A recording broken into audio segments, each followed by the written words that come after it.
What's for dinner tonight? Okay, I am cooking pork chops and gravy with mashed potatoes. Now, first I'm going to tell you a story. When I had Chad, my very first baby, my mother came up to, help because, it was my first baby and she was excited to see. Well, she remembered for my wedding present that this lady, DeLong, her name was DeLong, her last name. I don't remember her first name. But she gave me home herbs. And one of them was sage. And she goes, "Do you still have that sage?" And I said, "Yeah." And so she said, "Well, I'm going to make dinner with it." So this is her recipe that my mother made. And it's similar to the Salisbury steak recipe, except it's with pork. All right, so here's what she did. First of all, you want to dredge your meat in flour. Now I'm going to use some olive oil to brown it. You want to brown it good, just like the Salisbury steak.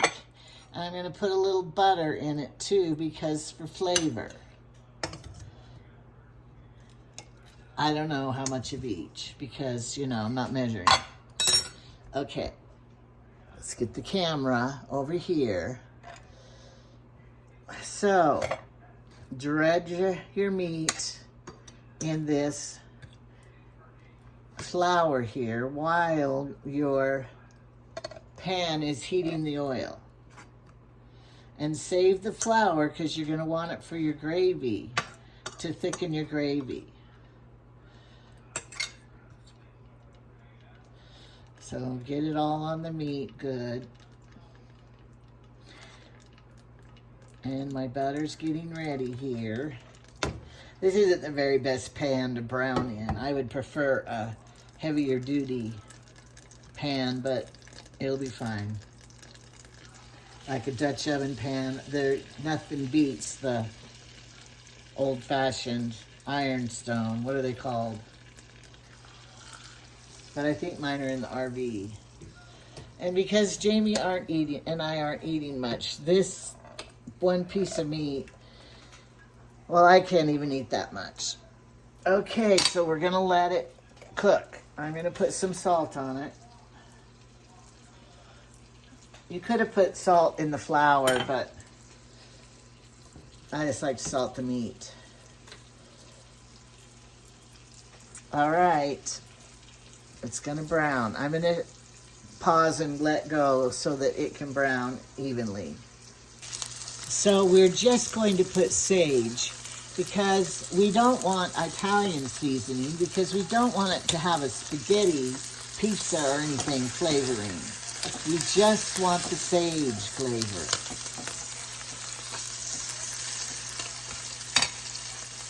Have you smelled sage before? Does it come from a real sage plant? Sagebrush?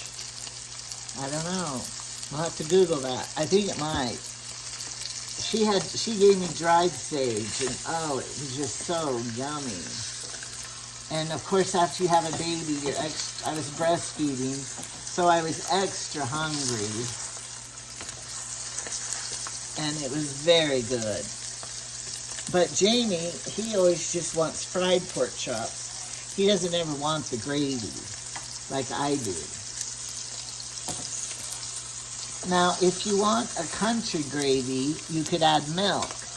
Or if you just want, more of a brown gravy, then you add water. I'm going to add water. Okay, I'm turning them over. Look how nicely browned.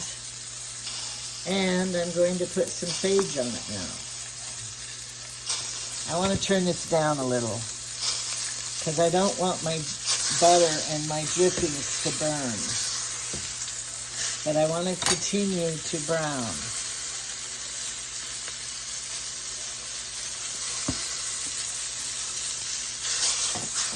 And I don't know how much sage to add either. Okay, I put the lid on and I took it off the burner because it was too hot, because I want it to kind of get done. And I have my water boiling back here for my potatoes. So that's what's happening. And I will pause it until the next step, because you don't want to watch them browning. All right, this side's brown. I'm going to add a little more sage, because like I say, I don't know how much to add.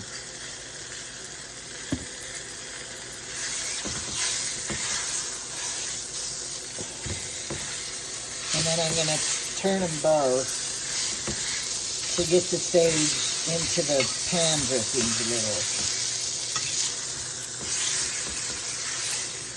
All right, I have a plate over here. I'm going to take them out.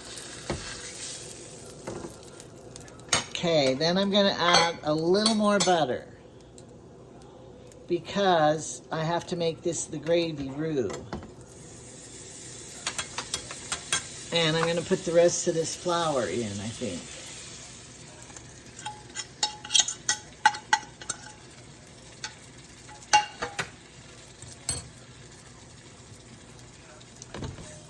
And cook it like this.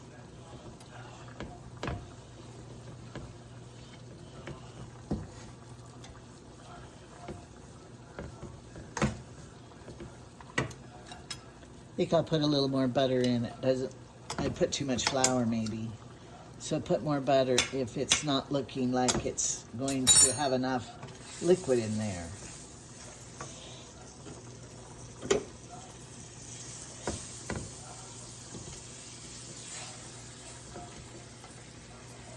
There we go.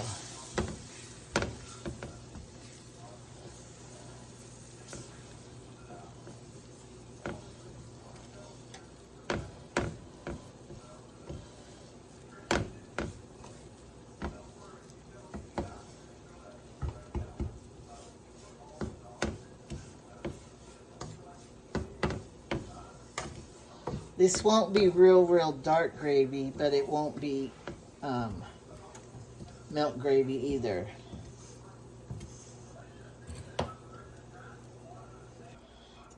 Okay, now I'm just going to add some water here.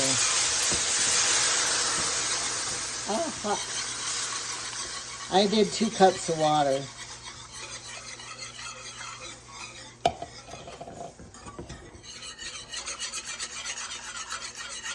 And the heat's still on, and we're just going to get stirring it with a whisk.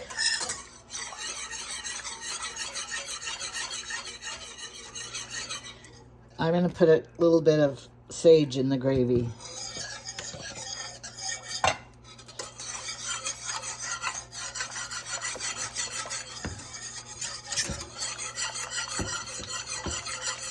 My sister-in-law, Amy, David's wife, she made my Salisbury steak because Mother had never shown David how to do it or anything, and they loved it. But this is basically the same.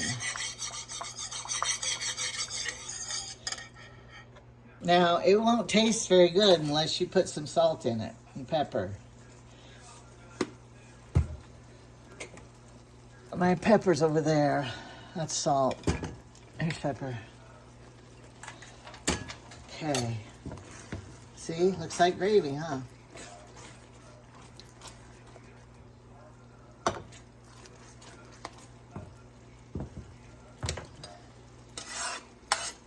Now I'm going to taste it.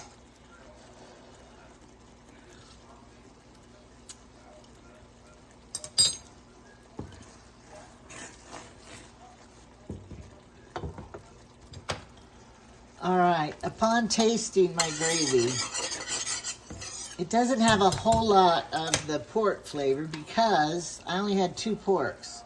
So I'm going to put in a little of this country gravy mix for some flavor for it, because it is just not flavorful enough. I need to add some water. It's still a little thick. Gonna add a little more water.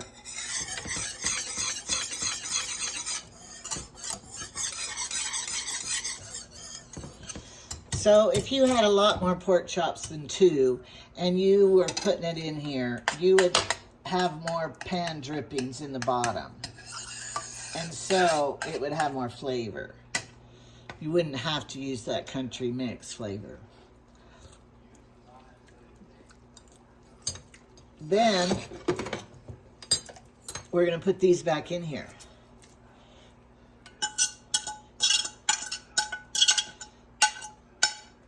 See the pan drippings? And turn them and let them flavor the gravy too.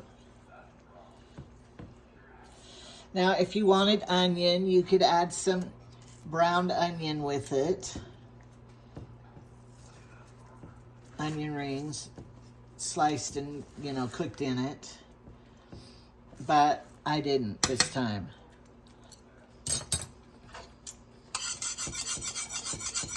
Seeing if the gravy's the right thickness.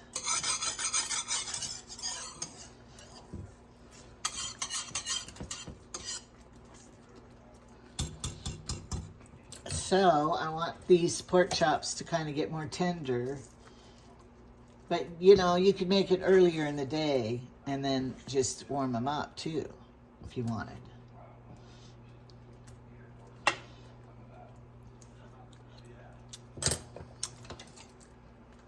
Now the sage is not overbearing. You don't want so much in it that all you taste is sage. You just want a hint of it.